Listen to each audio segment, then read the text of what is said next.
नीम करोली बाबा, जिन्हें उनके भक्त महाराज जी के नाम से जानते हैं, 20वीं सदी के एक महान संत और हनुमान जी के परम भक्त माने जाते हैं। उनके जीवन से जुड़े अनेक ऐसे चमत्कारिक किस्से प्रचलित हैं जिन्हें सुनकर लोग अस्टॉनिश रह जाते हैं। यहाँ उनके कुछ प्रमुख चमत्कारों का उल्लेख किया गया है।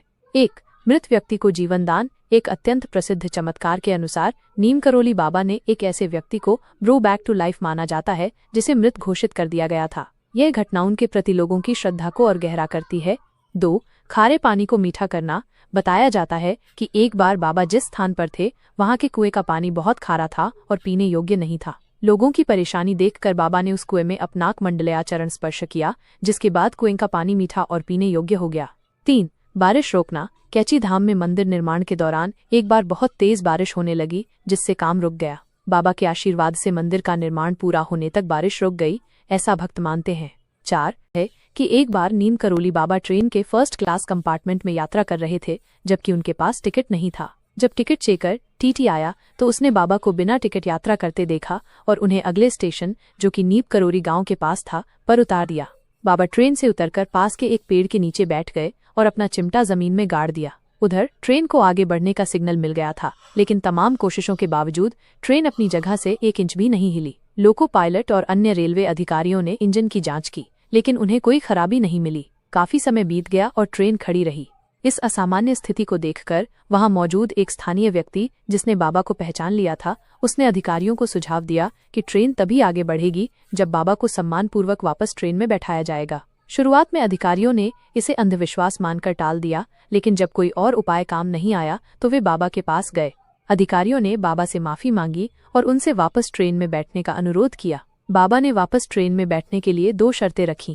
1. नीम करोली गांव के पास एक रेलवे स्टेशन बनाया जाए, क्योंकि गांव वालों को ट्रेन पकड़ने के लिए दूर जाना पड़ता था। 2. रेलवे कर्मचारियों द्वारा साधु संतों का सम्मान किया जाए। अधिकारियों ने बाबा की दोनों शर्तें मान ली। जब बाबा वापस ट्रेन में आकर बैठे और उन्होंने चलने का इशारा किया, तभी ट्रेन आगे बढ़ पाई।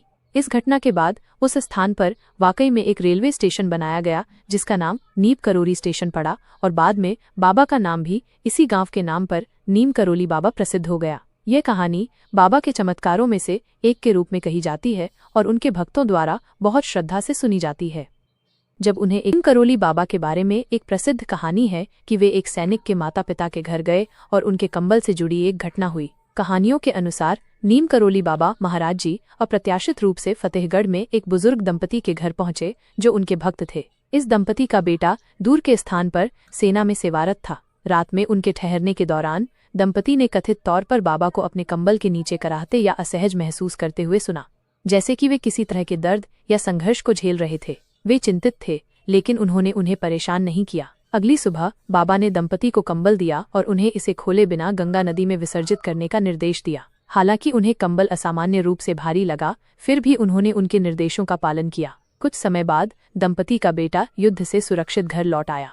उसने एक चमत्कारी अनुभव सुनाया, जहां एक भीषण युद्ध के दौरान वो दुश्मनों से घिरा हुआ था और भारी गोलीबारी का शिकार हुआ था। हालांकि उन्हें ऐसा महसूस हुआ जैसे किसी अदृश्य शक्ति या ढाल ने उनकी रक्षा की है और उन्हें कोई नुकसान नहीं हुआ, जबकि उनके आसपास के अन्य लोगों को गोली लगी। उन्होंने विशेष रूप से इस बात का उल्लेख किया कि यह घटना उसी रात हुई थी जब बाबा उनके माता पिता के घर पर रुके थे। तब दंपति को समझ में आया कि रात के दौरान बाबा की स्पष्ट पीड़ा और कंबल का वजन उनके बेटे की सुरक्षा से जुड़ा था। ऐसा माना जाता है कि बाबा ने अपनी आध्यात्मिक शक्ति के माध्यम से सैनिक के लिए रखी गई गोलियों के प्रभाव को अपने कंबल में समाहित कर लिया था, जिससे बेटे की जान बच गई। यह घटना नीम करोली बाबा को दिए गए कई चमत्कारों में से एक है और उनके माना जाता है कि नीम करोली बाबा का जन्म 1900 के आसपास उत्तर प्रदेश के फिरोजाबाद जिले के अकबरपुर गांव में एक समृद्ध ब्राह्मण परिवार में हुआ था। बचपन में उनका नाम लक्ष्मी नारायण शर्मा था। वर्ष की अल्पायु में ही उनका विवाह हो गया था, लेकिन सांसारिक जीवन में उनकी अधिक रुचि नहीं थी। किशोरावस्था में ही उन्होंने सत्य की खोज में घर छोड़ दिया और एक परिव्राजक साधु का जीवन अपना लिया। इस दौरान वे विभिन्न नामों से जाने गए, जैसे लक्ष्मण दास, हांडी वाले बाबा और तिकोनिया वाले बाबा। गुजरात के वावनिया गांव में साधना करते समय उन्हें तलैया बाबा के नाम से जाना गया। वापसी और फिर वैराग्य।